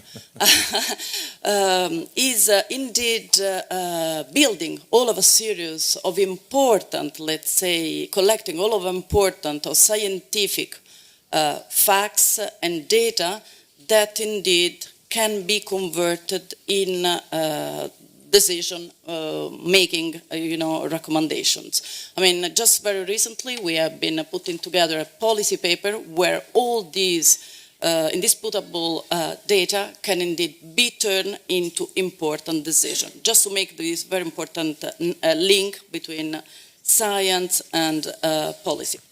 I'd like also to mention that indeed we are bringing together as UFM to the mission all very important series of communities, as I said, of stakeholders. I mean, this is part of the societal challenge we have. Somebody mentioned that the Mediterranean was and is a champion, and this is what we can testify, because, I mean, it's not just bringing this for the region itself, but also at international level, the Mediterranean has been able to make all these issues raise up so that they are a top priority in the international agenda, and we see that actually happening in Lisbon in a few days. And I'd like actually to conclude with two other important references. Next week we will have in Barcelona very important conference on blue finance. All the Mediterranean blue economy community is meeting there, indeed to address investments as a very important component that somebody mentioned. So investments that can be more traditional investments, but also more innovative investments, including the reference to restoring our, let's say, ecosystems. I mean, up to now, a very traditional concept has been used in terms of conservation and preservation. We need really to move towards restoration. Yep. It's all of another area. And to conclude, I would like also to mention that the UFM is actually at the front run of the climate challenge. As you know, we will have actually COP27 taking place in Egypt this year. So it's a great opportunity for the Mediterranean community. We are indeed promoting a Mediterranean pavilion, which is going to be a house for all. I mean, independently from how this is going to be structured and financed, everybody will have the possibility actually to be there and have its own voice heard. That's all from my side. Thank you. Thank you very much. Grazie mille. Grazie mille. Okay, that comes to the end of our second session, and let's take a coffee break, a quick coffee break, and be back in 15 minutes. So at 11:45 Central European time, we'll see you then. Thank you.